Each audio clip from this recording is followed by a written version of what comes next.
Hey everybody, I'm Mike. This is Budget Guns and Gear Reviews, and you are watching The Right of the People, where we use the first to defend the second every Friday night at 11:30 p.m. Eastern.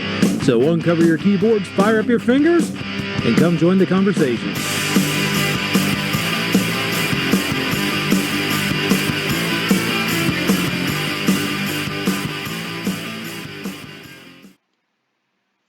Hey everybody, I'm Mike. This is Budget Guns and Gear Reviews. It is Friday, October 25th, 2019, and you are watching The Right of the People. I'd like to once again say how astounded I am that anybody's out there watching this. So, hey, keep doing it. I'd like to say thank you to my esteemed panel over here. We got Jason Spoon. How you doing, sir? I'm doing great, Mike. Good. You had a little bit of technical difficulties of your own tonight, trying to run your live stream, I see. Yes. I did not load the computer in the trap machine and take pot shots at it, so we're doing good. That's always a plus, right? Next up, the irascible yet lovable Squibbleode. How you doing, sir? Good evening. Why, yes. Yes, it is. I got my cheddar brought.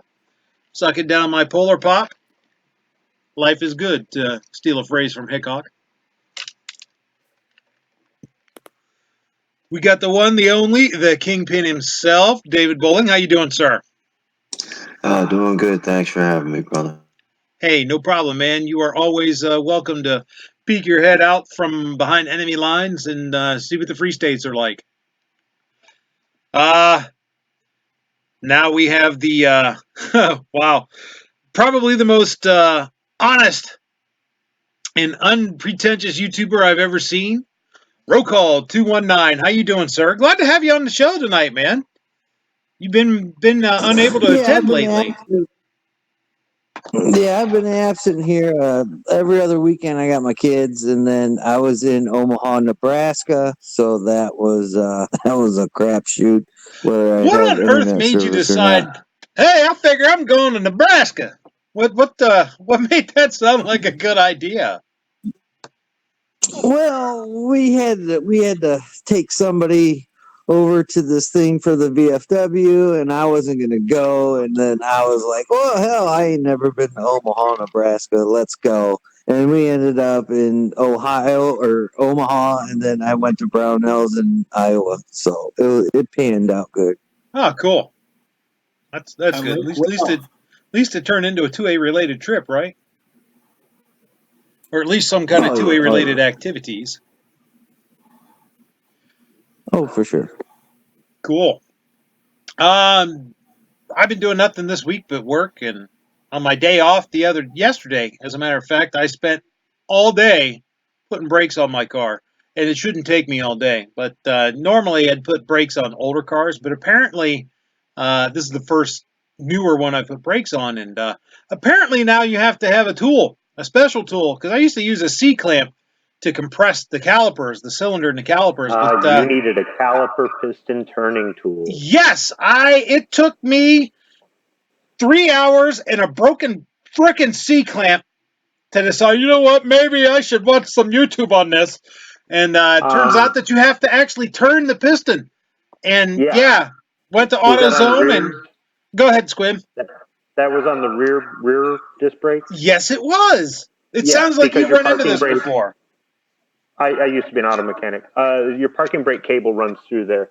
You can buy a cube that will fit on the end of a 3/8 ratchet that has got different little tabs on there, or you can buy an actual set with these round adapters that have got little pins on there, or you can take a pair of needle nose pliers and you're going to score the face of your piston up, but you can bottom it out by doing that. You're going to slip a lot and you're going to cuss a lot, but I ended up going to AutoZone and giving them a $60 deposit and borrowing the tool and had it done in 5 freaking minutes. Yeah. Okay. So you got the one in the case then with all the different sizes. Yeah. Yep. Yeah, that's the way to go, because I've used that one, and now I've got the little cube, which has got a bunch of different sizes and configurations on it, and it is a pain in the neck. I'm going to spend the $20 and get one from Amazon. Mike, Now that I next know time you do such a thing brakes, call me. exists. What's that? I said next time you're gonna do brakes, just call me. I got all that crap. Yeah. Did you get your caliper piston turning tool kit off the truck? Yeah. Yeah, me too. And you know what? There was about a 20-year stretch there where I didn't use it, and I was doing the brakes on the wife's car, and I go, "Oh, I haven't seen these in a while." I said, "I know exactly what will fit this." Yeah. Don't ever get rid of your tools. Yeah. Well, now No. tomorrow morning I have to get up and take the boy out there and bleed my brakes because I got shit for brake pressure. But yeah, that'll be fun. That shouldn't take long, but it's just a pain in the ass. I didn't do it while I was going because I didn't have anybody out there to pump them brakes for me while I cracked the bleeder valve. But hey, I'll get it going. All I can say is, automotive engineers, you can kiss my ass because they stopped designing shit to be simply fixable a long time ago. That's really more program managers than the engineers. Well, you know what? So whoever is making it happen, they can kiss my ass. That's a fact. Not a fan of them right now. I hate working on cars to begin with. I've actually looked at some of these guys, looked them right in the face, and said, "You don't ever have to fix this, do you?" No, I get a company car every 2 years. Yeah, that's why you right. designed it that way. Yeah. Yeah. Yep. I used to work with them people. Oh, I hate them. Yeah, I hate them. I can't. Yeah, I can't express it enough. My loathing for people that have made shit so complicated that you almost have to have a degree to fix it. I remember back in the days when things were simple and you could actually get up in the car and you had room to fix shit. You didn't have to take bumpers off and tear your wheel well apart to remove a frickin' battery. I mean, come on. Yeah, but unfortunately, the good old days are over. Progress, right? That's just like when I changed the oil for this trip. They had this little cover that covered the plug and the filter, and finally got that off. And then I couldn't get the wrench up there to get the oil filter off, so you had to go to the store and buy one of those little things that sit on a ratchet. Oh, I forgot what they are. It just fits right on the bottom of the filter, and you twist it. God, what a pain! Because you couldn't get the damn oil wrench in there to yank the filter off. Yeah, that's still considered a filter wrench. It's one of several different kinds, but I had to get something like that for my motorcycle. So yeah, it is kind of a pain. Man. Well, let's move away from this topic. It's even more exasperating than the Second Amendment stuff, man, because we actually have some good news to start off with this, as far as the Second Amendment goes this week. Wait a minute. The topic you were speaking of was Second Amendment related because you're doing the brakes because safety is important while you're driving to Washington, D.C. for the Second Amendment rally, right? That's right. That's because I'm doing it for the car. I replaced all four wheels, the brakes, brake pads on all of them.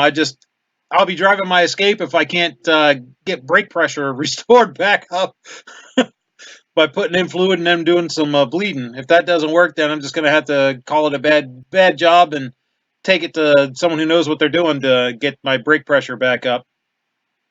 Because I can do brakes. That's about as complicated as it gets.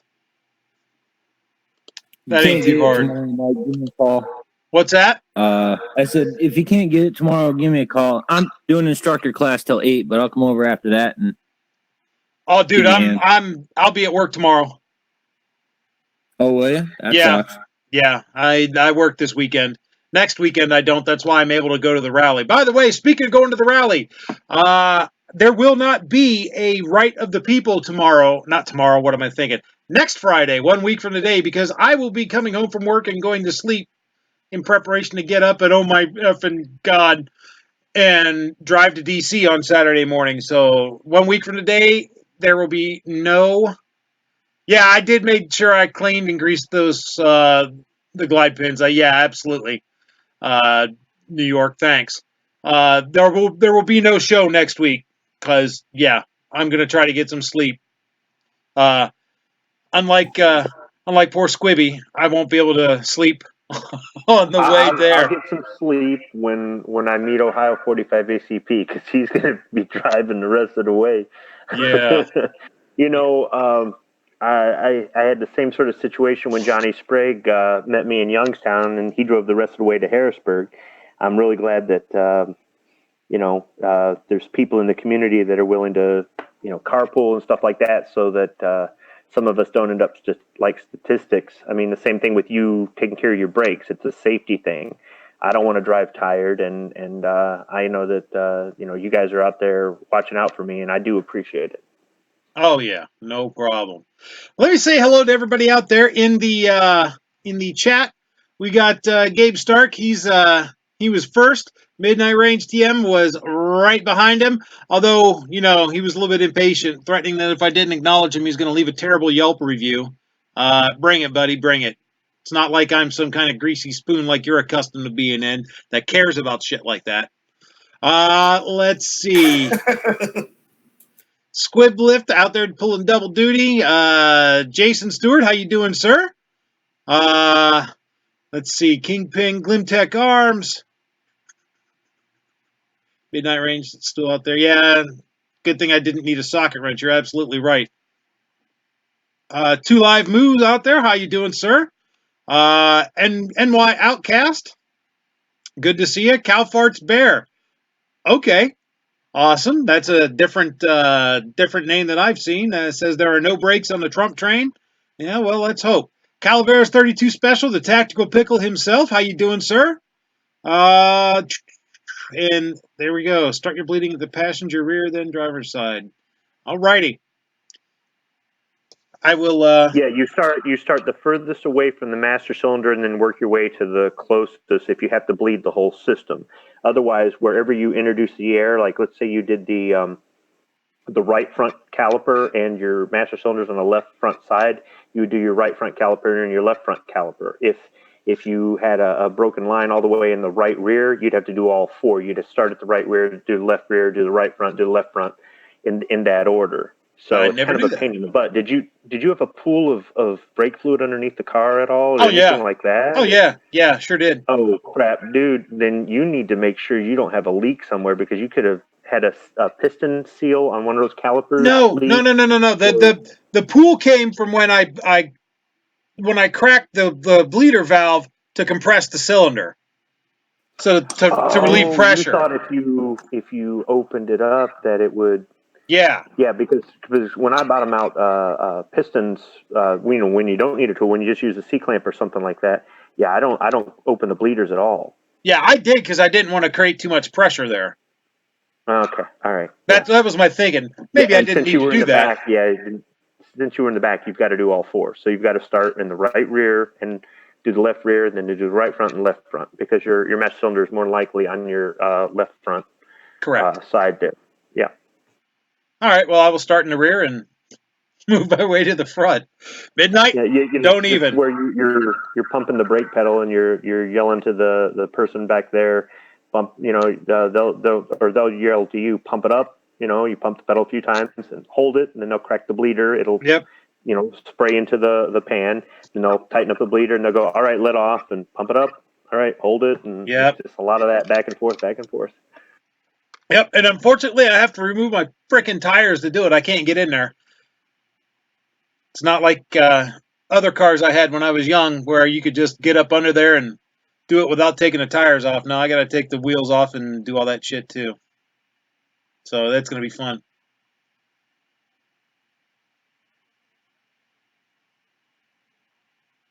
Yep, Calaveras, you're absolutely right. But, at this point, before I realized that I had to have the special tool that turns the piston at the same time, I was ready to try anything. I was starting to break out some voodoo dolls and shit. Anyhow, On to the main. Looks like we got one more to join in. Rod Johnson. That's a new one on me. So hello, Rod. I suspect Rod Johnson is a made up name, but yeah, like budget ain't right. So welcome. All right, let's move on to the first topic. We have this week really a lot of good stuff coming down the pike. First off, Illinois concealed carry reciprocity case heads to Supreme Court. This is from guns.com.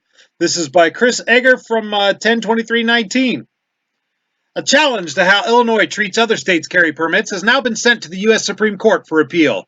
The case, brought by a group of 9 individuals allied with 3 pro-gun groups, takes issue with the fact that the land of Lincoln refuses to issue non-resident concealed carry permits or recognize permits issued from 45 other states, regardless of an individual's background or prior training. This is a case that literally begs for Supreme Court attention, said Second Amendment Foundation founder Alan Gottlieb. You know, I've always found that phrase, and yes, that I said that with malice aforethought. I've always found that phrase, that phrase, Second Amendment Foundation founder, to be a little bit awkward, but there's no other way to put it. But I digress. Anyway, Alan Gottlieb said, when the court ruled in the 2008 Heller case that the Second Amendment protected a fundamental right, it was clear that this right belongs to everyone, not just the residents of an individual state. The Seventh Circuit held in Moore v. Madigan that the carrying of firearms in public for self-defense is a fundamental right, but under existing Illinois restrictions, that right has been limited to Illinois residents and citizens from only 4 other states. While over 20 states have full reciprocity honoring all valid concealed carry permits, others have more limited recognition, typically based on minimum training requirements in the individual's issuing state. A smaller number of jurisdictions, such as Illinois, largely refuse to honor carry permits or licenses from other states. Along with SAF, the Illinois State Rifle Association and Illinois Carry are part of the petition, which could be taken up by the nation's high court as early as mid-December. It is unfair that people from out of state cannot get an Illinois concealed carry license, said ISRA Executive Director Richard Pearson. We intend to remedy that. So we're looking at a challenge to that, and I'm be very interested to see where that goes, if anywhere. What do you guys think? Is this something that they should be trying to challenge? Should they be challenging Illinois' right to regulate within its own boundaries? I mean, this kind of enters on a states' right territory, because I know that argument will be made. What do you guys think?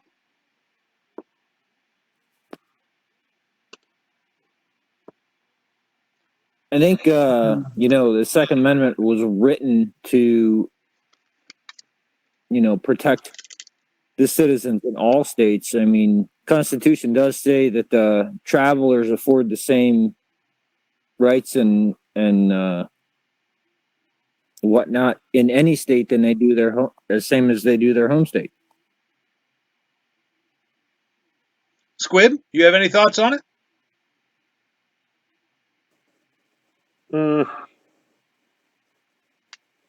Yeah, nothing to add.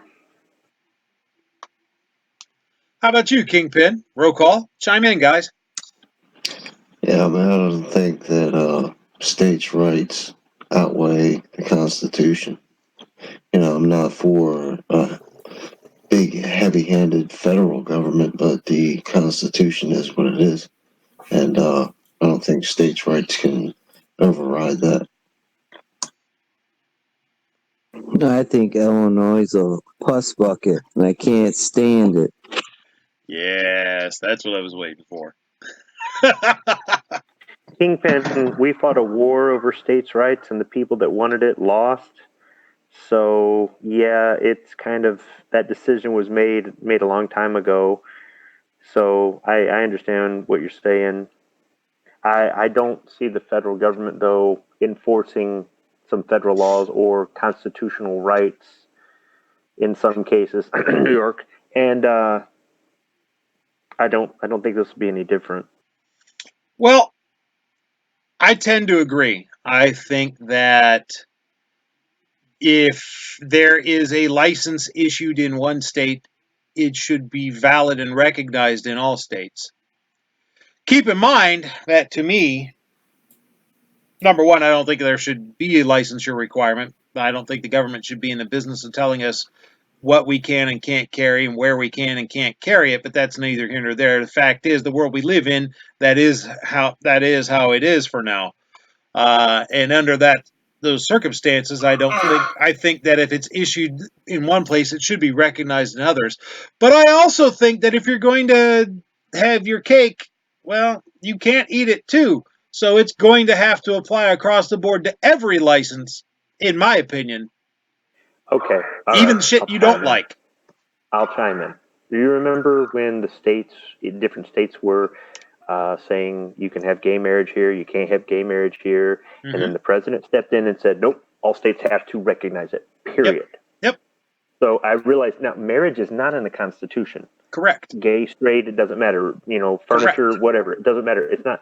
Whereas the right to bear arms is in the Constitution. Correct. So I would think that the president would have even more authority to say, you've got to recognize it across the board. And that was exactly where I was going with this. I think that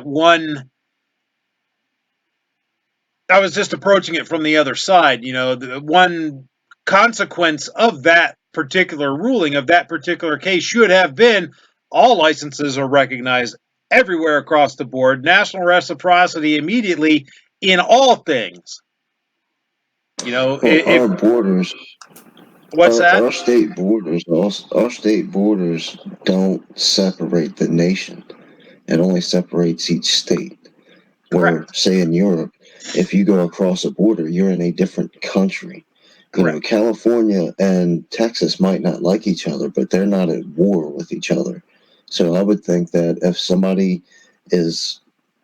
I would disagree with that, issued a license discussion in Texas, then it should be good in Montana. Yep. Because, we're one nation in different states. Each state's not its own different country. Funny how I didn't get called on.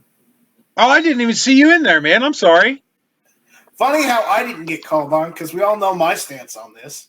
It says it in the Second Amendment. There shouldn't be a license to carry in the first place, because the Second Amendment says the right of the people to keep and bear, which the definition, even in the 1700s, was carry arms, shall not be infringed. When did you hop on, man? I didn't even see you.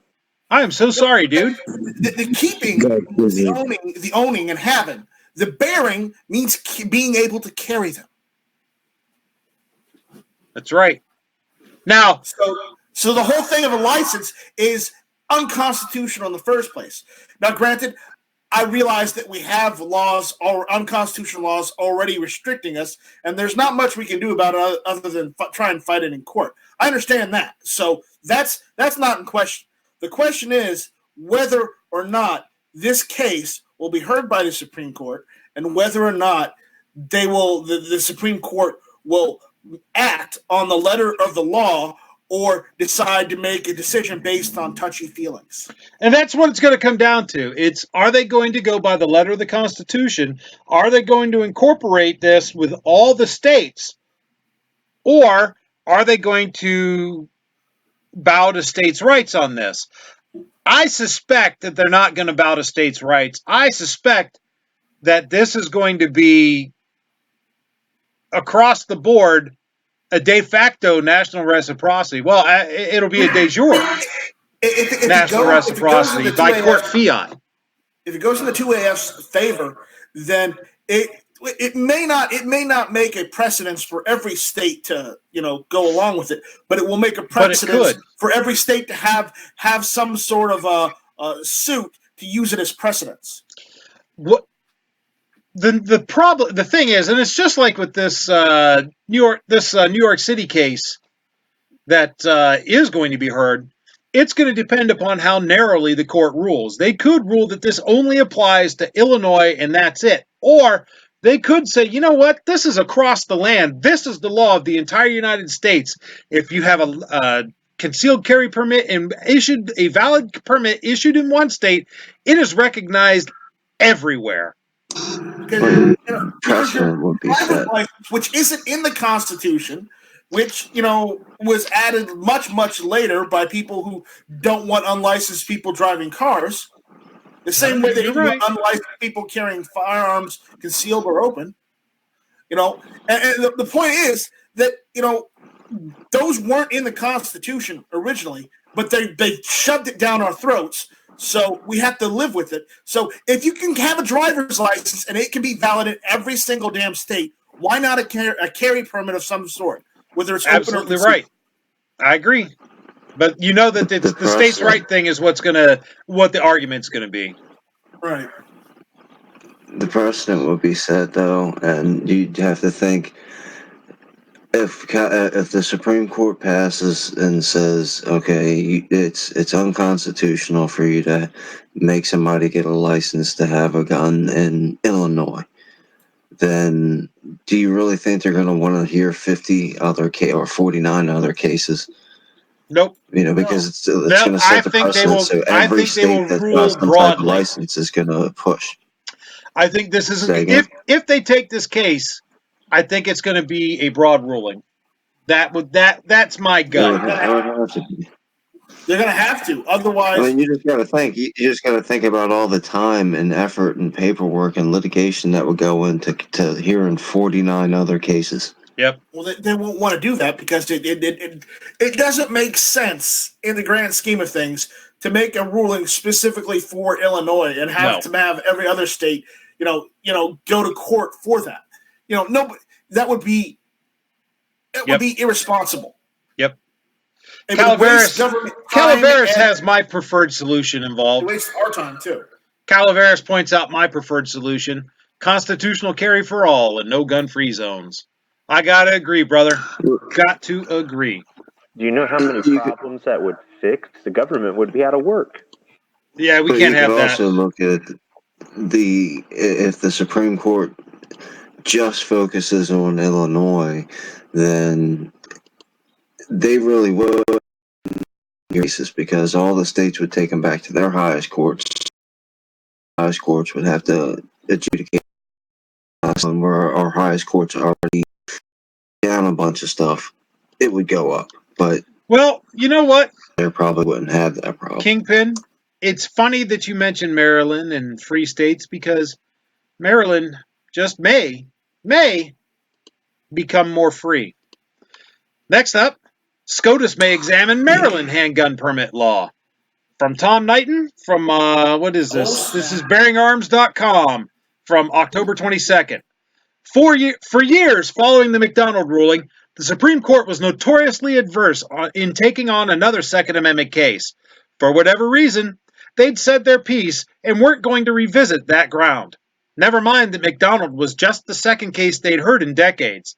That changed earlier this year when they agreed to hear the New York case that takes aim at a New York City law regarding transporting firearms. It was good news, though. I'm personally not sure we're going to get much of a landmark ruling in that case.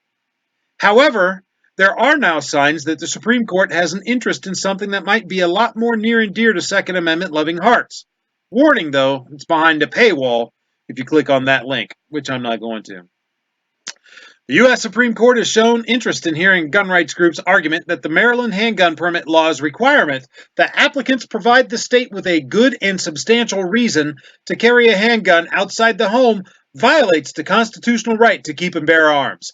The High Court on Friday requested that the Maryland Attorney General's office respond to the Second Amendment challenge brought by the Maryland State Rifle and Pistol Association.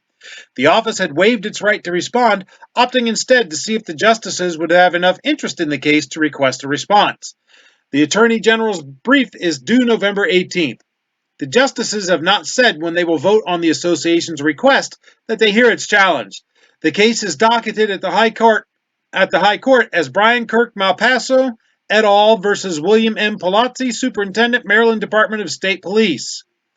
In its petition for High Court review, the association argued that the constitutional right to keep and bear arms is fundamental and that its exercise by law-abiding citizens outside their homes cannot be restricted by the state, such as by requiring a would-be gun owner to have a good and substantial reason. Of course, this Maryland requirement is far from unique. Such requirements exist in other states, such as New Jersey. In such states, it's virtually impossible for private citizens to exercise their right to keep and bear arms in such a way that they're able to protect themselves outside their homes. Further, it's not out of the realm of possibility that a ruling on something like this may have a broader impact on May issue permitting laws in general. Oh, I think it would. The Maryland Attorney General's office, of course, is defending the law, claiming it's essential in preventing crime and to protect the public. Sure, I can buy that. Right after the governor of Maryland starts riding an actual unicorn to public events. Of course, I do think the Attorney General actually believes that. Most gun grabbers believe that nonsense. They're quite wrong. After all, look at the crime in Baltimore and then compare it to crime in Houston. Invariably, someone will try to counter with a high crime city in a shall issue state and a low crime city in a may issue state, but that would only prove the point that guns aren't the issue. My hope is that the Supreme Court will hear this case and then make a broad ruling on permitting laws in general. I'd love it if they made the entire country constitutional carry, but that might be a bit much to expect. The court rarely goes that far in their rulings. Still, it'll be interesting to watch should it actually happen. I agree. It's all going to depend on how broad they rule. Calaveras is asking if it could affect the FOID cards. Again, it depends on how broad they rule. Also says California has to provide a reason why we need a permit. Exactly. I think that this case, this Maryland case, is a good candidate for the Supremes to take because you have, on the one hand, states like Ohio that shall issue. You meet the requirements, they shall issue. You have other states that will issue them if we feel like it. And even some locales within those states that are, yeah, we'll pretty much give it to you, and others that are like, no, you ain't getting it. Then you have Hawaii, where it's technically possible to get a concealed carry permit, but practically impossible. So there's a division amongst the states on this issue, and that's the kind of case that the Supreme Court likes to take, especially when you then couple in, how they need to clarify the Heller and McDonald cases and amplify it. I think this is one to watch, folks. Just a couple things real quick on Sure. the Maryland. 2013 or 14 or something like that, the Supreme Court already refused to hear this case. So the fact that they're going to hear it, maybe, could potentially hear it now, is a ray of sunshine. Well, the fact that they're asking for a response gives me hope that they want to hear it. Yeah, last legislative session, so not this November, but last November, 3 major common sense gun legislations were voted down in Maryland. For a short period of time, they said that they were going to arm Baltimore City schools, like the security guards that parole the schools, and then that got shot down. But at least it got through once. Then they've already put out a statement and said that they were going to make it easier for gun owners to carry their gun at their place of business. So, for instance, if you own a laundromat, while you're at your laundromat, you can have your gun on you. Now, you still can't drive around with it and do all that other kind of stuff, but while you're at your place of business, they're going to try to make it easier for people to carry their guns there. So, in a terrible, terrible state like Maryland, as far as gun laws go, the tide is seeming like it could possibly be turning. So, don't ever give up hope. That's right. Don't ever give it up. Keep fighting. That's why, I have come to the conclusion, because I used to be like, well, if you live in a place like that, just move. If you live in California, get out. Live in Maryland, leave. Well, you know what? No. Fight. Make your home better. Because that's the only way we'll win this. If everybody keeps running, eventually there'll be nowhere left to run. Stand and fight. I say if you want to stay and fight. But if you want to complain and you do nothing but complain, or you say it's my problem, even though I'm not able to vote in your communist state, then I advise you to move. If more people move to the states where the laws are good, they'll keep those laws good. But that doesn't mean that if you feel compelled to stay and fight that you shouldn't. I think both things could be a good thing. If you move from one communist state to another, you haven't done a damn thing. But if you move to a state where it's turning purple or something like that, and you're able to bolster the numbers, because when you move, you might bring 2 or 3 other voters with you, depending on your family, then it can be a good thing. And as long as we've got over half, over 2/3 of the country that is pro Second Amendment, then we're in a good spot. But if you are able to affect change where you're at, that's great. It's just the people that live there that bellyache and do nothing. I want to tell them, shut up and move then. So, and that doesn't apply to Kingpin. He's active in the community. He's active in the fight. He's informed. He tries to make a difference by doing things like coming on these shows and participating and things like that. If more people in states where they were oppressed like his were like him, or some of the other people in some of these states like Calaveras, if more people were like them, then it would be faster and easier to make a difference, I guess. Yep. You other guys have anything to say on this one? Well, as a transplant from the state of New York,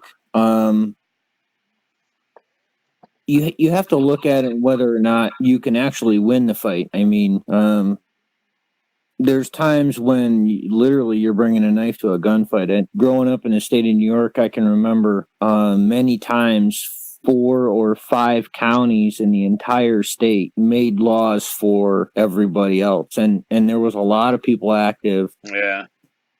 And now, I go back to what I guess you would call my hometown, and, something like 65% of the population that I grew up with, the parents, the kids, the grandkids, they all left.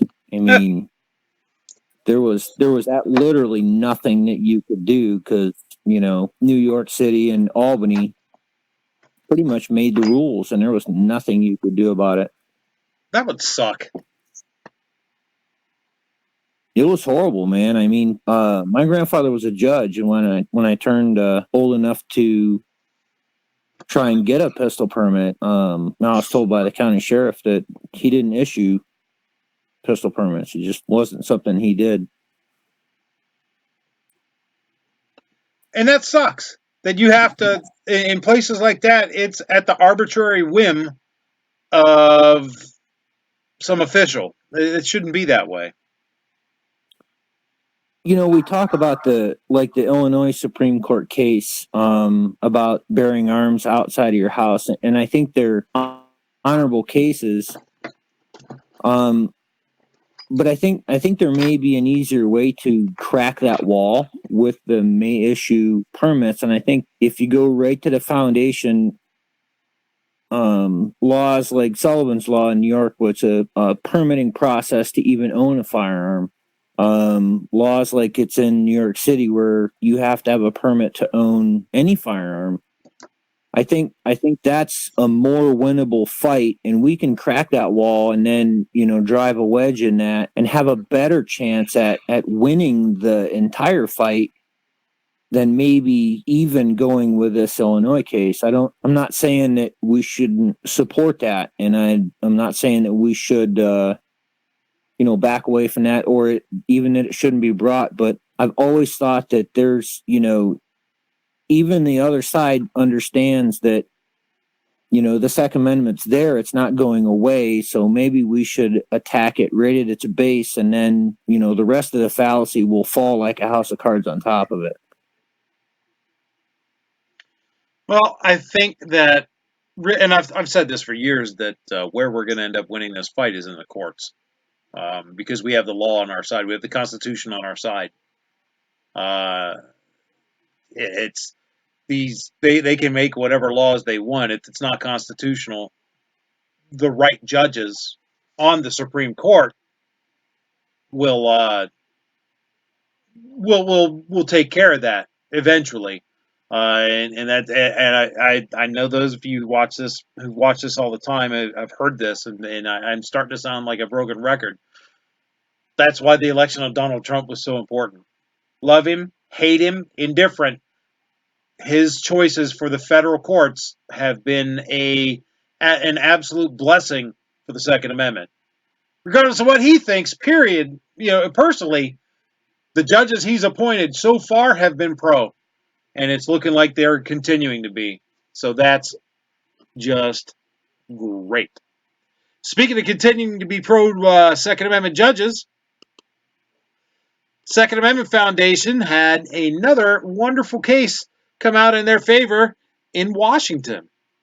This is from MLN.com from October 21st by Alan Gottlieb. Judge says Edmonds, Washington safe storage rule violates firearms preemption law. A Snohomish County, Washington Superior Court judge has ruled that a 2018 passed ordinance in the City of Edmonds requiring so-called safe storage of firearms impermissibly regulates firearms in violation of Washington's 36-year-old preemption law in a lawsuit filed by the Second Amendment Foundation and National Rifle Association. SAF and NRA are joined by 3 private citizens, Brett Bass, Curtis McCullough, and Swan Seberg.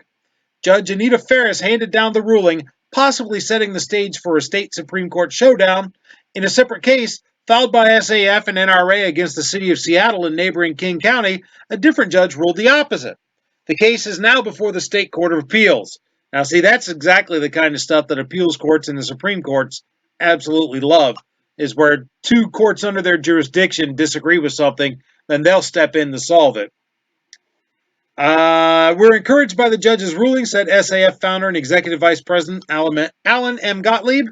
Judge Ferris's ruling confirms that what we've argued all along, that under the state preemption law, first adopted in 1983 and strengthened in 1985, the legislature has sole authority over firearms regulation in the state.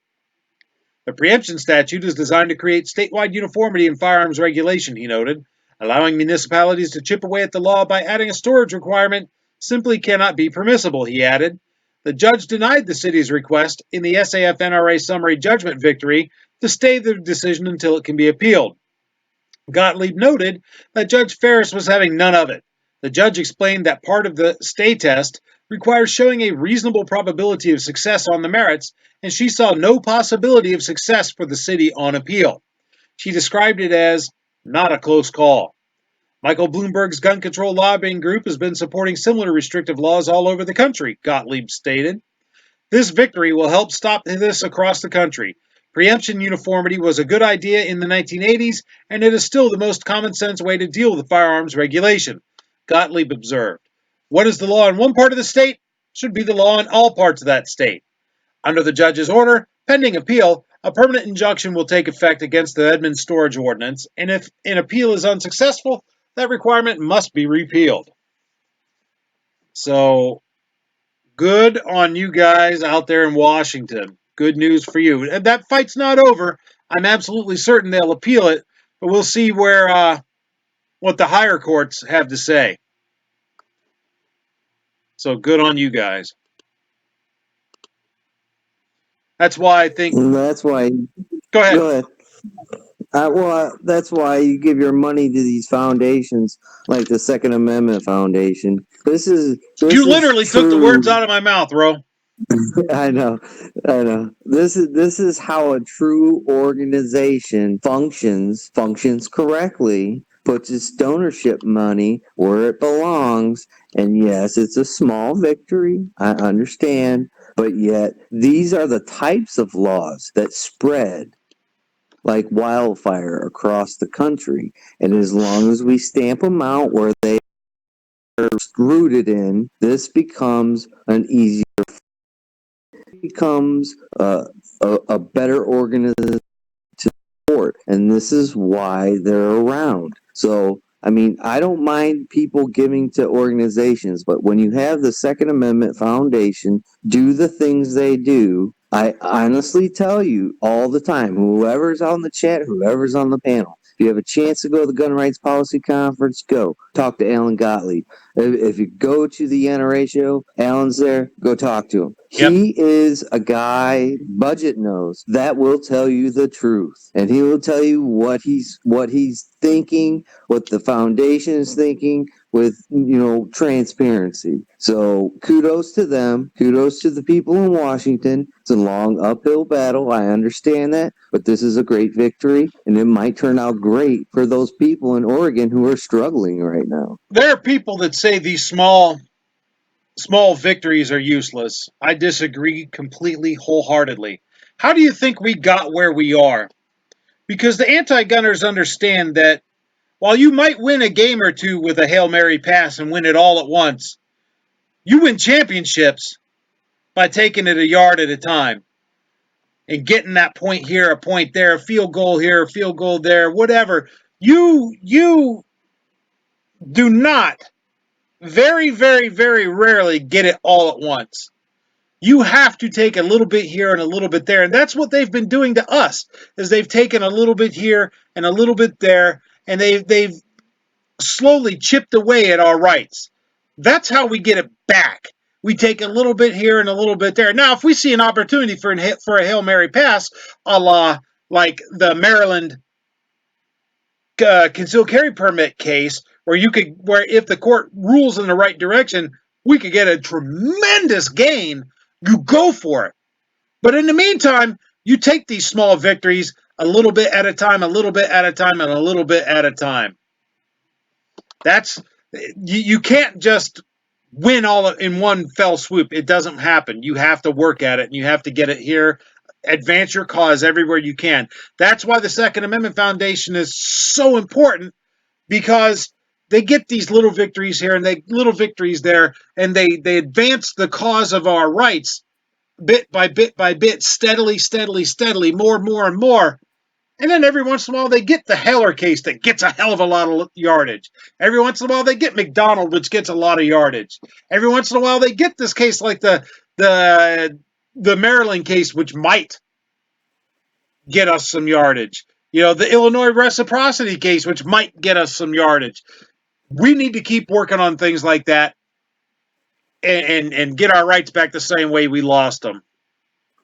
I agree with you, Budget. There are people out there that want to repeal every gun law all at once with one stroke of the pen, one signature, and the real world doesn't work that way. Yeah, it doesn't work. If it could, we would all be behind it. But the reality is, just like you talking about making permits reciprocal coast to coast, we shouldn't have to have permits. But the reality is we do. Yep. So what is faster and easier for us to get more rights back quicker to more people to deal with the permits, or to say shall not be infringed? If you say shall not be infringed, we're not getting anywhere. I agree with shall not be infringed, but absolutely. But if we say okay, all right, the permits, we've got them. All right, how do we make them reciprocal, coast to coast? And see, the thing is, the other side has a harder time fighting that than they do fighting shall not be infringed, because they can talk down our stuff. We have to prioritize. We have to think of, I'm going to go Star Trek 2 here. The needs of the many outweigh the needs of the few. We have to prioritize. And I'm not saying we all have to be lockstep. I am not going to be that guy who says we all need to unify and do the same thing. No. Let's let our diversity be our strength. But you've got to look at this as an adult, not as a child.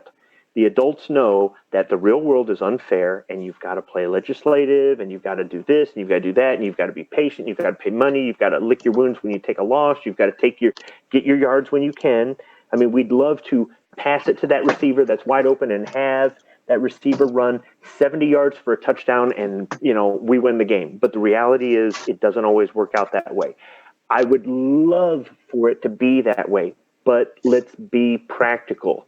Because if you live in fantasy land where you think, we're going to get one win, the Supreme Court's going to say it's the law of the land. And believe me, I would love for them to go Second Amendment, read it, and follow it, or else. And the president to go, as the executive branch, I'm going to enforce this. And if you don't like it, get the hell out of the country. But the reality is that's not the way it works.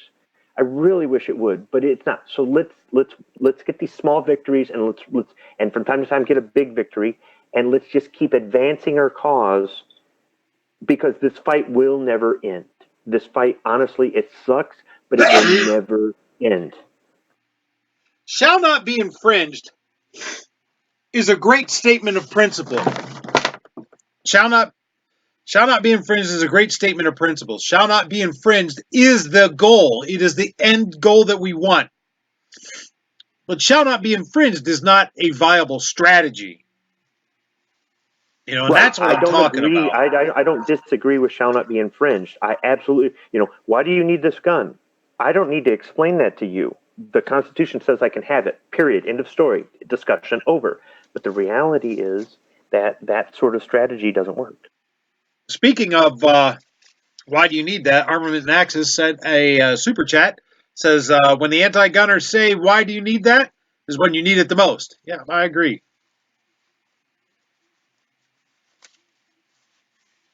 I agree.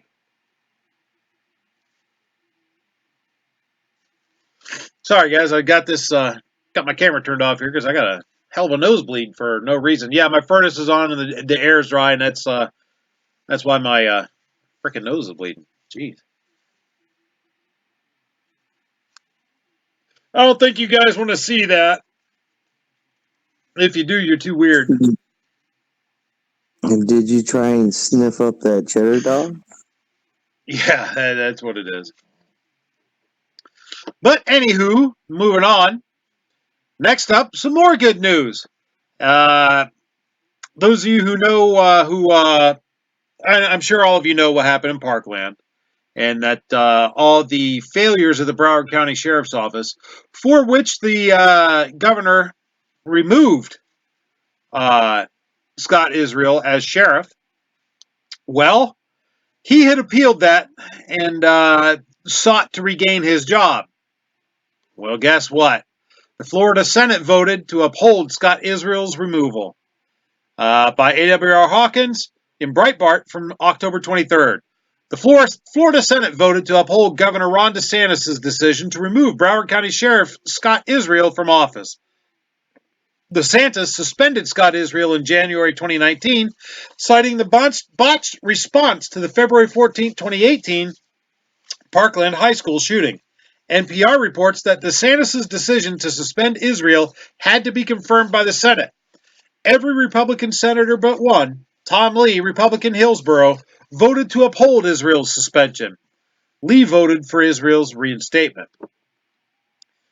WCJB reports that some Democrats also voted to uphold the suspension. That actually surprises me. Good for them. Have some principles, fellas and ladies. Senator Annette Taddeo, a Miami Democrat, voted for the suspension, saying 17 people died. To put that aside, I couldn't do it. Hunter Pollock, brother of Marjorie Stoneman Douglas High School shooting victim Meadow Pollock, thanked the three Democrats who voted to keep Isreal out of office. I'm very happy with the decision by the Florida Senate to remove Scott Isreal from office. Senator Randolph Bracey, Senator Derry Rolson, Senator Annette Taddeo, thank you for putting partisanship aside to vote with your conscience. Although he misspelled that. It gives me hope for the future. And I have to agree with you, young man. It gives me hope as well. Even those that we wouldn't necessarily suspect of having some integrity can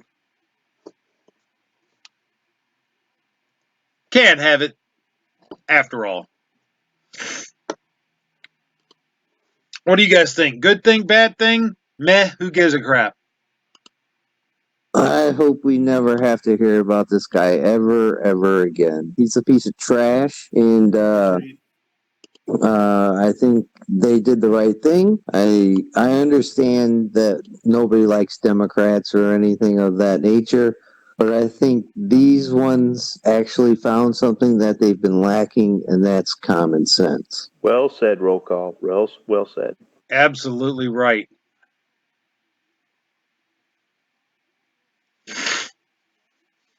Listen, Pete, I'm going to address you directly out here.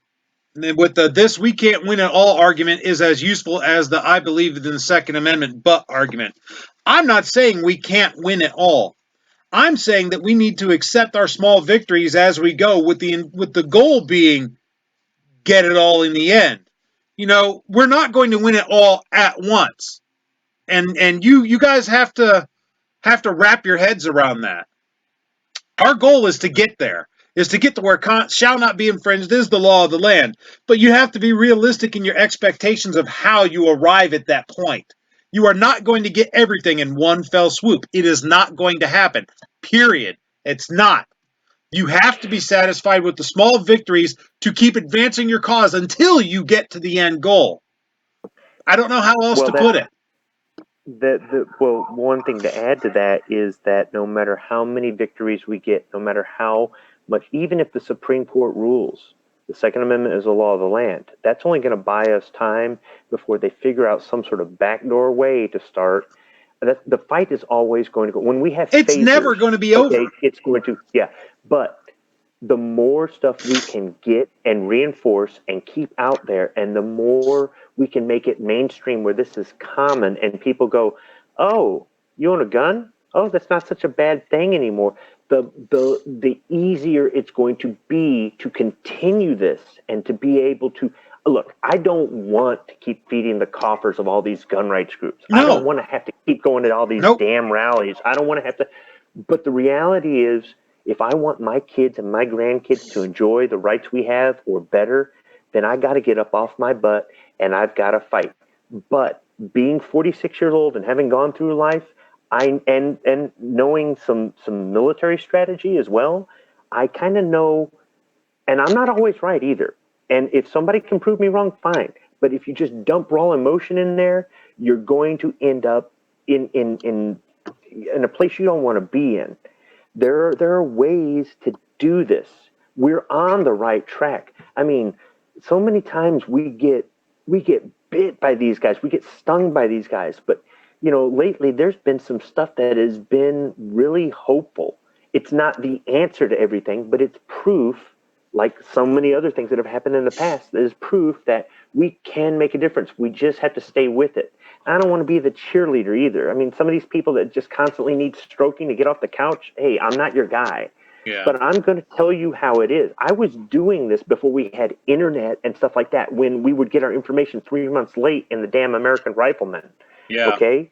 I'm telling you, there are some things that work, some things that don't. And there's some things in the past people are judging by today's standards. We didn't have the internet when the Hughes Amendment went into law, and all these people want to just, the Hughes Amendment. It's like, no, okay, you got to look at back then. We found all this stuff out later. Now that we have if you weren't actively looking for it and paying attention and really seeking that information, you didn't get it back then. Not to mention, back then, machine guns weren't important. AR-15s in 1994, nobody gave a crap about AR-15s. It wasn't until they come up with the assault weapons ban, anybody goes, what's an AR-15? Okay, if you weren't alive back then or you weren't into guns back then, you don't understand. I was around for all of that. I witnessed it, right? So what I'm saying is, we can take a look at our history, even with technology being better today. We can take a look at the history and see what has worked and what hasn't. And we can take advantage of this. Like G-Webs is always talking about, let's use this new media, the social media. Let's use this. We're using it right now here on the show. And it's good. If you don't agree with me, present your case. Maybe I'm wrong, or maybe you can give me something that's gonna maybe make me refine my passion or my process, and I'm gonna go, I could be more efficient if I do it this way. But when I push back against you, just understand, I'm not against guns. I'm not against the fight. But I've been doing this for a while, and I'm telling you, if I thought would work, I would already be doing it. What Budget is saying holds weight.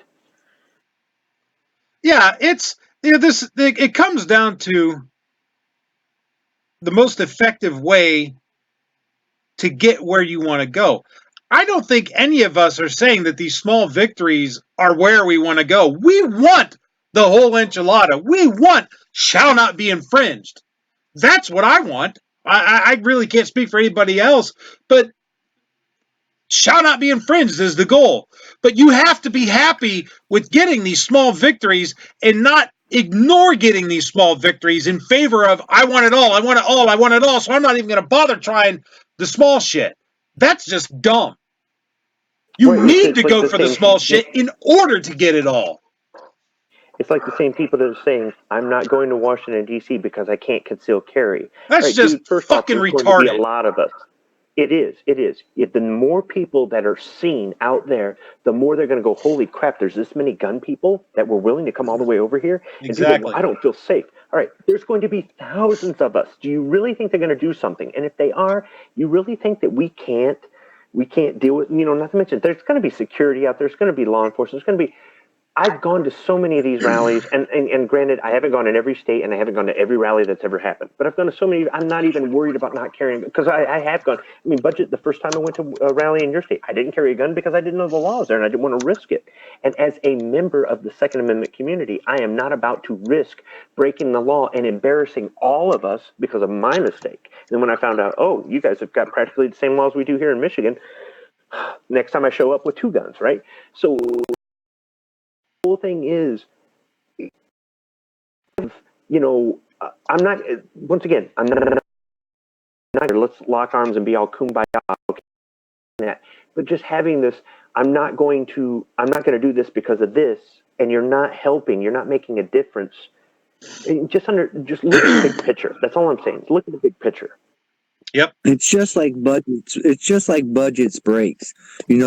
He's learning. He's learning how to go about it. You have to take the tire off first, guys. You have to diagnose the problem.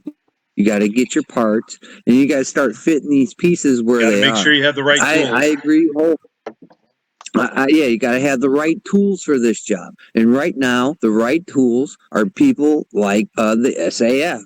The right tools right now are doing gun rallies. These are the right tools right now. The more they understand that we're pretty much fed up with it, especially at this point in time, with all the crummy laws that are going into effect, trying to get passed, being pushed, being talked about. These are the steps we have to take. I agree. I would love to walk around my state without a permit, but right now it's not feasible. It's not realistic. I have to abide by this until we take the necessary steps to get constitutional carry. We almost had it before. Almost. We'll get there. It's going to take these little bit. It's the what about Bob's theory, baby steps. We got to take these baby steps. I don't like them. I know the people out in the chat don't like them, but this is the way the process is. You have to be patient.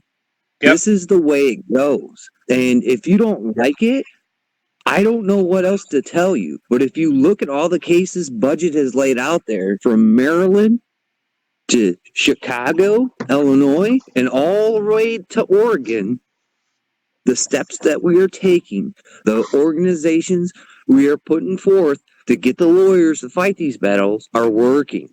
This is just the steps we have to take. I agree. I'd like to have it all in one shot, too. It's not realistic. And we're not working around the laws. We're working within the laws. We are setting the example as law-abiding citizens. We don't agree with the laws, but we are working within them right now to say, look, we're not the bad guys. We don't break the law. Let's get the laws changed.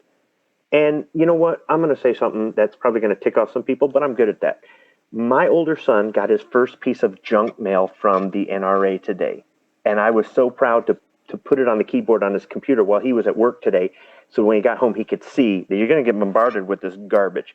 Now you could say, oh, the NRA, I hate the NRA, blah. Okay, for his birthday, for his 19th birthday, I didn't just get him a membership to the NRA. I also got him a membership to the Firearms Policy Coalition, the Michigan Gun Owners, and Michigan Open Carry. He is a 19-year-old member, card-carrying member of 4 gun rights organizations, and he wouldn't have gone out and done that on his own. Now, he can read his magazines. His first Rifleman magazine came in yesterday. It's kind of weird, but no, it's not weird. NRA does that. But he can read this stuff. He can ask me questions. Maybe one day he'll want to come with me to a rally. Yep. But the whole point is I got him involved, and there have been other family members that I have bought them memberships, 1-year memberships, or 3-year memberships in a few cases, for these different organizations in my state, in other states, or on a national level, especially when they offer the deals. Sometimes they'll offer special deals if you're at a rally or something like that, and you can really, make it worthwhile, because it can get expensive to be in 7 different groups at once, okay? But the whole point is, Yeah, tell me about it. Give the people, yeah. I mean, oh man, you're stated. Some of the Buckeye guys, I think it was, were really expensive, but whatever. But anyhow, the whole thing is give the people the information and let them make their choices. And if they say, I don't want no part of this, fine. It didn't cost them anything. But if they go, hey, you've been doing this for a while, what's going on? Now you've got somebody else interested. And maybe one day he's like me. He's not doing this for himself. He's doing this for his kids. I do this for my kids. Yep. And I don't expect a pat on the back or anything else like that. I'm thinking of the future. So I know sometimes we disagree, but I like that. I like our differences. I think our differences keep us thinking and keep us from turning into drones like the people on the other side that want to suppress our freedoms. Those people are drones. Let's not become drones. That's so understand right. that if I disagree with you, it's an open chance for us to discuss, but I am not your enemy. That's right. Iron sharpens iron, guys. The Gestapo didn't roll through the streets of Maryland slapping gun laws and restrictions, and they didn't take tanks down through Los Angeles and turn California into what it is. You know, people voted for this stuff, and then the legislators passed this stuff, and then they got reelected by the same people. So it's not like, you know, you said it before, Budget. We didn't wake up one day, you know, after the Second Amendment was written, and then all of a sudden it was completely invalid. You know, they've taken small incremental steps ever since the day after the thing was written in order to suppress it. So it's not like we're a bunch of cowards who sat back and watched the bad guys storm in our house and sit down on our couch and start eating our potato chips. Yep. All right, guys, we're going to move on from this. We're starting to get a little bit long in the time area here. So we're going to move on to our second to the last segment, which, if you're new to the show, actually, if you didn't watch last week, this will be new to you. I started a new segment called Moron of the Week. And it's where I take someone who said something related to the Second Amendment that was just completely asinine and stupid, and I make fun of them. This is the second installment in that, and already we've got a tie. So what I'm going to do is I'm going to let you guys out there in the chat and on the panel decide who our moron of the week is. We have two candidates. First up is Fat Guy, Michael Moore. This is a piece in Breitbart from October 20th. Michael Moore pushes gun control. America's founders couldn't foresee 100-round magazine clips. Left-wing documentary filmmaker Michael Moore used a Facebook question and answer session to say that America's founders could not foresee 100-round magazine clips. During the question and answer session, Moore said, "When our founding fathers wrote the Second Amendment to the Constitution, the bullet hadn't been invented yet." Think about that. What's that amendment really say? The bullet wasn't invented, the bullet for the six-shooter by Samuel Colt, till the 1830s. This is 40-plus years after they wrote the Second Amendment. Back then, they just had muskets and a little ball and some gunpowder. It took about a minute and a half to reload. They had no idea we were going to end up with magazine clips that contained 100 bullets, semi-automatic weapons, etc. The Oscar winner made his comments minutes before MSNBC aired his seminal pro-gun control film, Bowling for Columbine. Moore did not mention that the men who wrote the First Amendment could not foresee the type of left-wing propaganda films Moore makes, much less their digital format. He also failed to mention the fact that the Founding Fathers could in no way foresee the 24-hour news channel, beamed to Earth via satellite, that aired Bowling for Columbine on Saturday. However, Moore did take time to opine on current gun ownership in America, saying, "The last statistic I heard was 390 million guns in homes. There are only 330 million of us, so we've got more guns than people." Moore added, 78% of American public does not own a gun, so we are not a nation of gun nuts. 3% of the country owns half of all the guns. 3% own 180 or 190 million guns. What are they doing with all those guns? Where are they building these arsenals? That is something to be concerned about, and it is something that we are going to have to address at one point or another here. Michael Moore, who endorsed Senator Bernie Sanders' presidential bid on Saturday, then advocated for gun control legislation. The Hollywood Reporter quoted the director as saying, "The 78% of this country that does not own a gun are going to get the legislation passed." He added, "We can fix this. We have to take care of each other, even if we disagree with each other." So, yeah, let me read what he said yet again. When our founding fathers wrote the Second Amendment to the Constitution, the bullet hadn't been invented yet. Folks, that right there puts him in the running for this. The bullet hadn't been invented yet. What a fucking reloader, moron. do you want me to address this one? Please feel free. Okay, a bullet is a projectile, not the entire cartridge. So, like most anti-gunners, chicken dinner. he's ignorant. And actually, some people on our side don't know the difference between a bullet and a cartridge. A bullet is the thing at the end of the cartridge. If you do not have a cartridge, that round ball in your musket or your percussion revolver or your flintlock revolver or your blunderbuss, which would actually be several balls, rocks, or whatever you've put in there, becomes the bullet. You could even, bullet and projectile would be an interchangeable. Missile is guided, so it can't be a missile. Missile has to have a guidance source. As an ordnance guy, I can tell you that. So once again, you've got a guy out there who's using the wrong terminology. Now, some people on our side say, don't pick on them over terminology. No, terminology is very important because words mean things. They twist the truth by, it's like when they say, and I'm going to go Republican here, but I'm not always pro-Republican. So President Trump is a nationalist, and they go, he's a white nationalist. No. Nationalists and white nationalists are two separate. I'm just going to steal this from my speaking squibbers that I'm not going to publish on this. White nationalists and nationalists are two separate things. And he's actually an orange nationalist. And that'll make obnoxious happy. So to say that somebody who says they're a nationalist, who puts America first, puts a white nationalist, which is somebody who wants a country of nothing but white people, they're two separate things, but the left twists that. So in the same sense, they'll twist history by saying bullets hadn't been invented yet, when the reality is muskets shot a round ball, which is a bullet or projectile. Know your facts, know your history, and use proper terminology. Don't twist the words, don't twist the meaning, don't twist the definition, don't twist history. Accept it. Then when you can stand on your own 2 feet and win your argument with the truth, you're going to get my attention. But if you have to lie to win your argument, I'm going to call you on your bullshit every single time. And then there's the part that the courts have ruled that the First Amendment applies to modern technology. If one constitutional right applies to modern technology, which do you really believe the founders could have foreseen the internet? But the First Amendment applies on the internet. Could they have foreseen movies? Could they have foreseen radio? Could they have foreseen any of 1,000 other media forms that we have today that didn't exist then? That the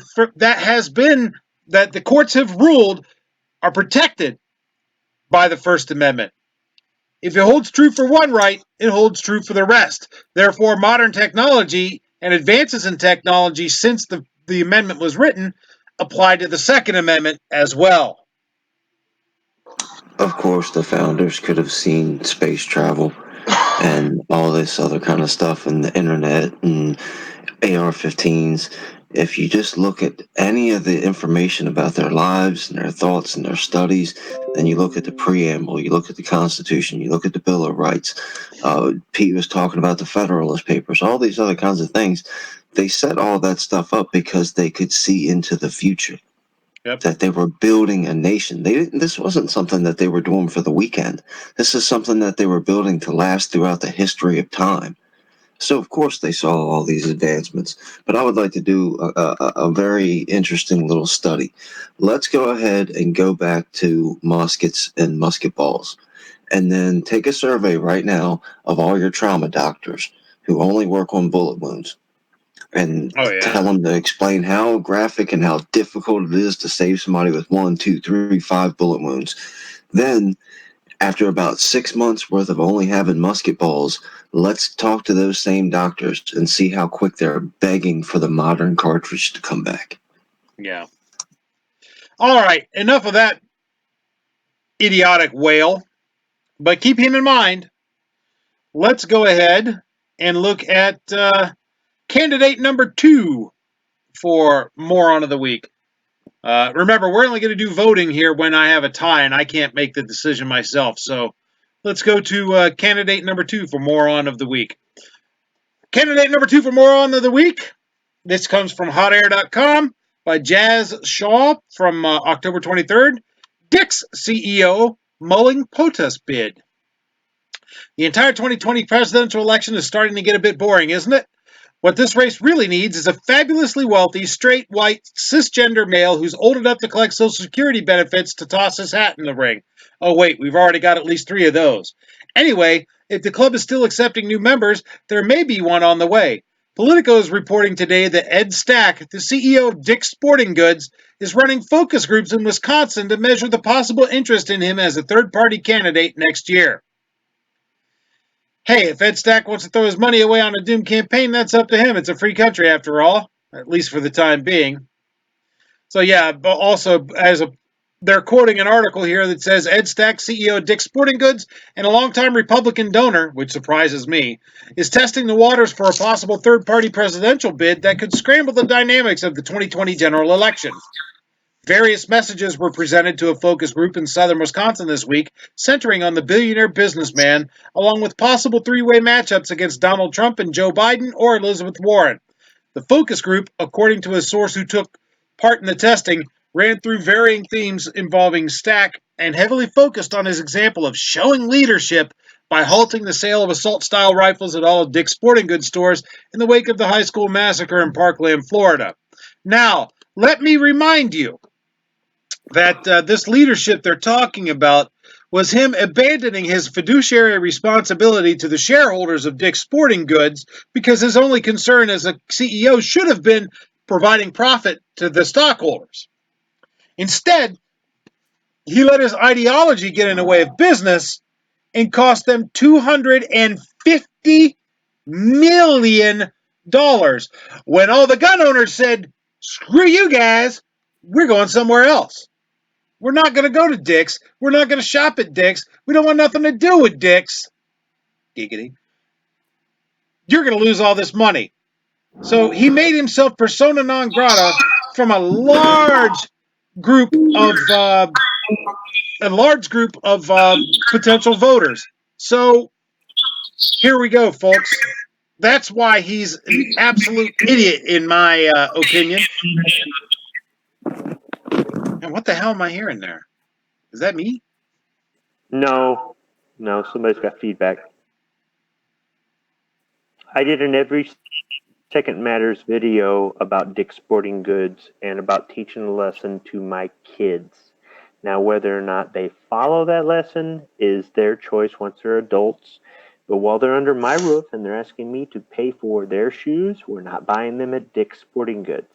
That's right. And I think it made an impression that day because we went to about 6 different freaking stores before we found the shoes that they found at Dick's but couldn't find anywhere else. But I said, I'm not giving them a penny of my money. Now, everybody who boycotts, I'm going to tell you, boycott in whatever way you feel is appropriate. For example, this whole Walmart thing, most people, that's the only store they've got to go, or it's the only one that's open at 2 a.m. when they get off work, or they've got the best prices or whatever. So I'm not going to tell you to stop going to Walmart because, hey, you know what? Walmart is everywhere. But maybe you just don't buy in the sporting goods department there. That's what I did when they made the age to buy ammunition and guns 21. Yeah. That's how I said, I'm going to keep buying, but I'm not going to, and then after this recent thing, I said, okay, I'm not going to buy certain things at Walmart. I'm going to buy them at smaller mom and pops, and it's going to cost me a little bit more. But you know what? Hey, that's my way of telling. That's right. Go to your local gun shop. When Dick's did this crap years ago with AR-15s, not that I'm kissing ass or anything. My younger son was in flag football, and every time we'd sign him up for the next session, they would give us a 20% off coupon at Dick's, and they'd want us to go buy his shoes and everything else at Dick's Sporting Goods. I would go to Dunham's and pay more and not get the 20% for his gloves or his cleats or whatever it was. Yep. And to hell with, even though they sponsored National Flag Football. And I didn't care. And my wife backed me 110% because she is a freedom-loving American too. Everybody's got to find their way. If somebody says, look, man, I don't believe in boycotts, I'm not going to do them, that's your right as an American.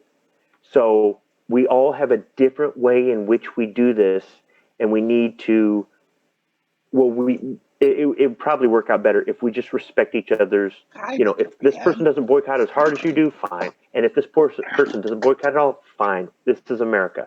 But understand, your boycott does matter. And what your kids see you do makes a difference. You set the example for them.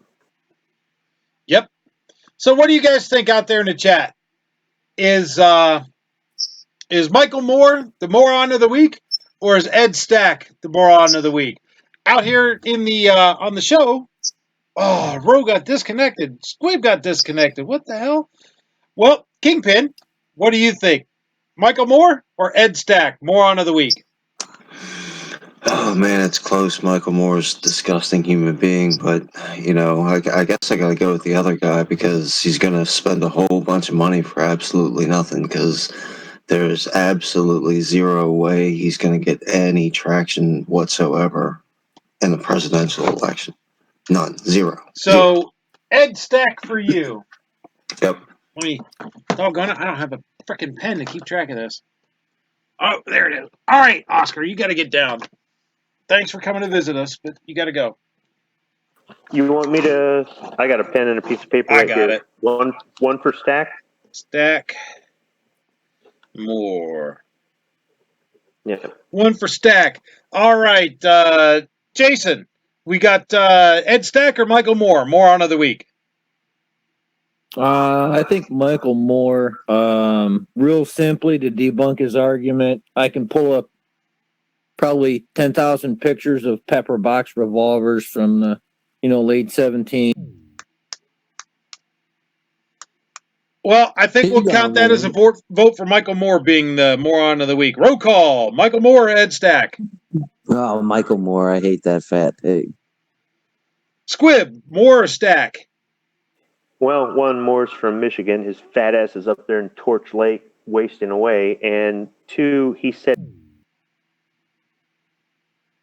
Squib! That's it. They, Michael Moore must be connected with the Clintons, and Jason and Squib's internet connections committed suicide. We got 1, 2, 3 for Stack and 1 for Moore out in the chat room. Oh, do you? Let me see. Let's see. I got DJ Play Nice says Ed, so that's Stack. Let's see. Calaveras says Stack. Pete says Stack. And Jason Stewart went for Moore. Stewart votes Moore. All right. So right now we got 1, 2, 3, 4 Stack. 1, 2, 3 Moore. I'm going to vote Moore. Let's get one more person. Glimtech says Moore the moron. That's 5 Moore, 4 Stack. Stack can't even win this election, and he's going to become the president. Kinky Sphincter says Moore. So there we have it, folks. For me. There we have it, folks. Michael Moore, you are the right of the people's moron of the week. Enjoy. Thank you for your vote, Midnight. I appreciate it. Calaveras 32 Special says he nominates and votes for Midnight Range TM. Ah! That's funny. Thank you very much, people. We got Michael Moore as the moron of the week. And now last, Midnight. Oh, he votes for Pickle. Okay, we had another write-in. So, hey, at least you two are tied, right? Anyhow, let's move on to what is Roll Call 219's favorite segment, the self-defense shoutouts. For those of you who are new to the show or who have never hung around to the end, self-defense shoutouts are not where I am reveling in the death or injury of the bad guy. Self-defense shoutouts are where I am, in fact, reveling in the proposition that the good guy had the means, method, and opportunity to defend themselves against the bad guy. No, Midnight, I do not have a cool little guy like when I won the sumbitch of the week. I don't have a little rah guy. Although when I split this off into segments and post the individual videos on the channel, which I'm going to start doing, I'm going to have a Moron of the Week graphic to put up, so maybe that'll count. Anyhow. So you're going to show his picture? What's that? So you're going to show his picture for the Moron? No, I don't want to get sued. I don't want to get claimed to, I'll be a bully or something. First up, Philadelphia Eagles defensive DT, what the hell is that? Defensive tackle Fletcher Cox uses shotgun to thwart violent intruder, court records show. This is from 6abc.com from October 23rd. Philadelphia, WPVI. Court documents first obtained by Action News outline the details of a violent incident that forced Philadelphia Eagles defensive tackle Fletcher Cox to grab a shotgun, forcing the suspect to flee and lead police on a pursuit. A blue tarp still covers the front door of Cox's Mullica Hill, New Jersey home. The incident happened last week. According to court records, Corbin Naima showed up that's how I'm going to say it. Corbin Naima showed up at Cox's house looking for his ex-girlfriend. Naima allegedly damaged her vehicle before attempting to forcibly enter the home by throwing rocks through the front door. Court records also reveal surveillance cameras at Cox's home capturing Naima walking around the exterior of the property with a baseball bat and attempting to enter the garage multiple times. After Cox armed himself with a shotgun, he called police, reporting a man attempting to break into his home. Naima then fled in his Porsche SUV. The affidavit of probable cause says a police pursuit began, but due to erratic driving and identification of the suspect, the pursuit ended at the Commodore Perry Bridge. U.S. Marshals captured Naima late last week. Naima posted bond and Action News caught up with him outside his Marcus Hook, Pennsylvania home. Action News spoke with Naima, but he wouldn't comment about specifics, but said much of what is in the criminal complaint is true. I bet his lawyer loved that. He said he wanted to talk to his ex-girlfriend and believed they were working on rekindling their romance. Yeah, well, apparently you were wrong. The Philadelphia Eagles say the safety of its players is of the utmost importance. They say they are calling this a private matter. Well, hey, good for you, sir, that you had the ability to defend yourself against a raving nutbucket. Speaking of defending yourselves against raving nutbuckets, this Houston homeowner shoots intruder multiple times after home break-in. From Cron.com. Come on. I'm assuming that's the Houston Chronicle. By Allison Medley from Saturday, October 19th. So from last week. A suspect who broke into a North Houston home was shot multiple times by the homeowner, Houston police said. Authorities say a second suspect was not injured and is now on the run. The incident happened around midnight at 11,000 block of Courtshire Drive. The two suspects reportedly broke into the home and threatened the family, according to HPD Commander Megan Howard. The homeowner managed to grab a pistol and shoot one of the suspects multiple times. The second suspect fled. The injured suspect was rushed to the hospital. At this point, we're not sure what the suspects were after exactly, Howard said. Commander Howard stated that this is an active investigation and the case will now be referred to a grand jury.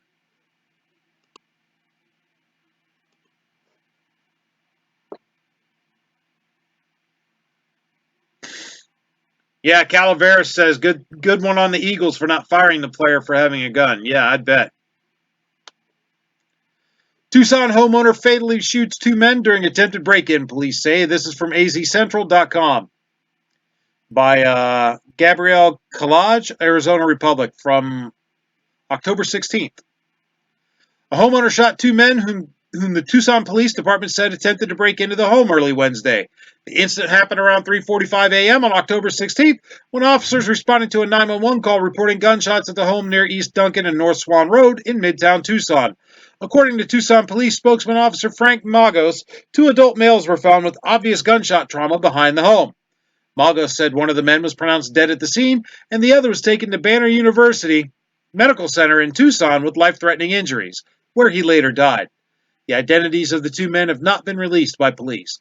Upon further investigation, detectives learned the homeowner was asleep inside the home when she was woken up from noise coming from the back of the residence, Magos said.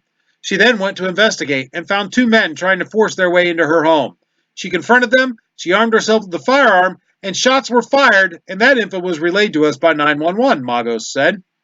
Detectives are executing a search warrant on the home, according to Magos, and the investigation is ongoing.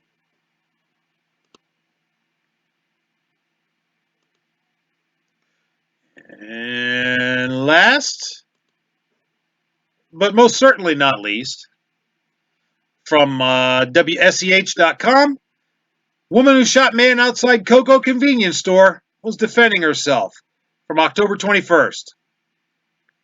Cocoa, Florida. A woman will not face charges after a man was shot in the head during a shooting at a convenience store late Sunday night. Around 11:30 p.m., Cocoa police were called to Peachtree Meat and Produce at 904 Peachtree Street. Witnesses told authorities that a mother and daughter were outside the store when two men in a vehicle approached them. According to authorities, Latrey Bell, the man who was with the person who got shot, held a gun and pointed it at one of the women and said she owed him money. The women refused to give Bell the money, so the pair got back into their vehicle and drove away, but fired shots as they left. Officials said the man Bell was with was the only person that was hit. Authorities said the woman, who has a concealed weapons permit, defended herself by firing back.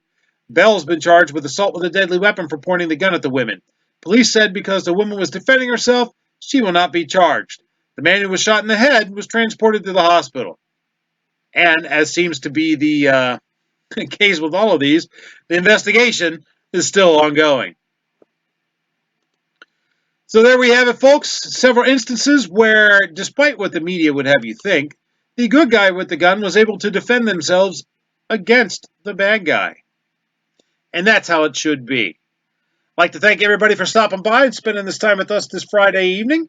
You could be doing anything else in the world and probably having a lot more fun, but instead you've chosen to be here with us. Speaking of us, I'd like to thank the esteemed members of my panel for stopping by.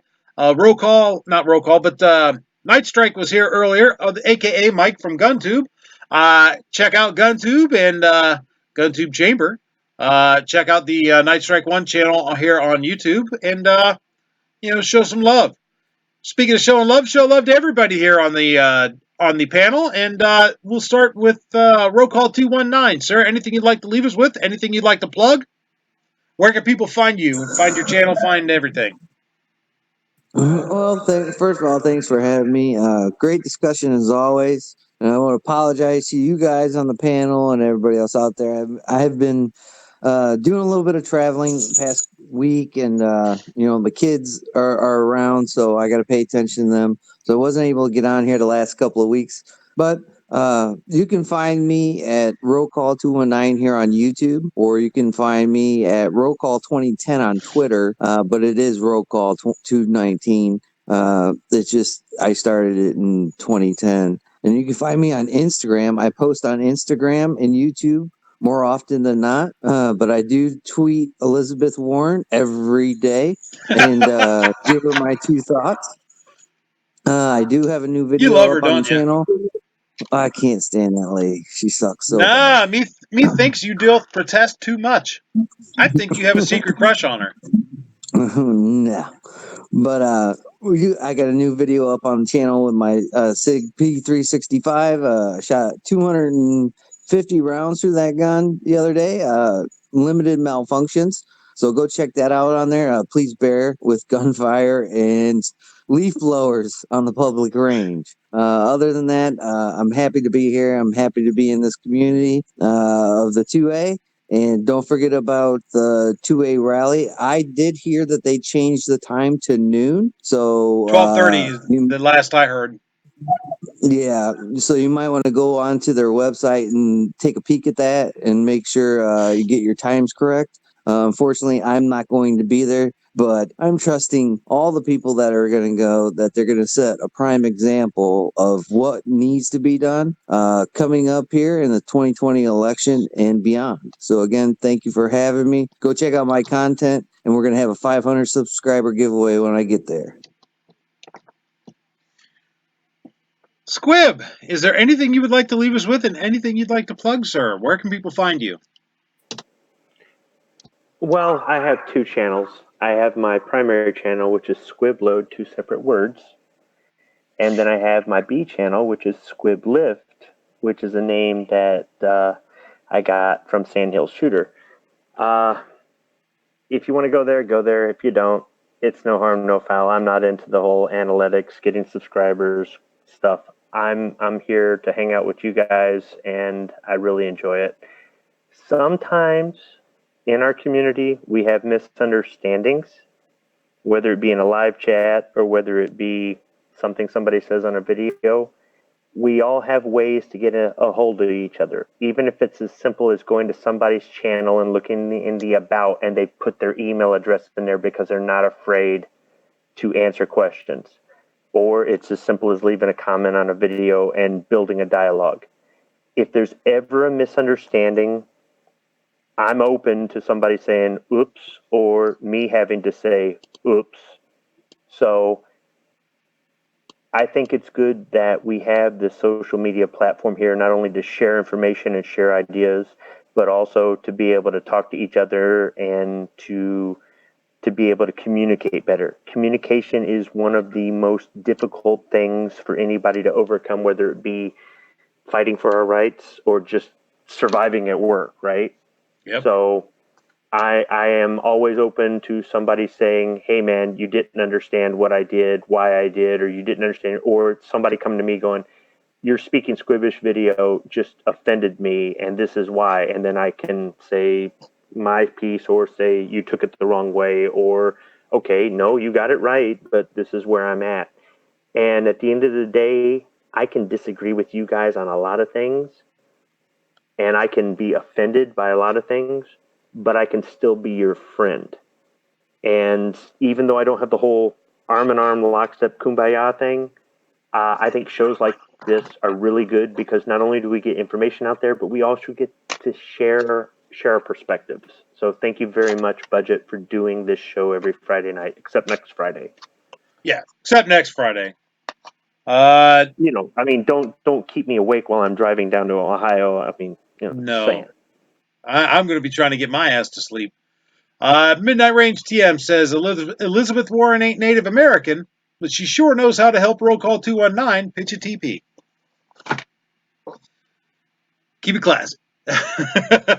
All right. Speaking of classy, Jason Spoon, how you doing, sir?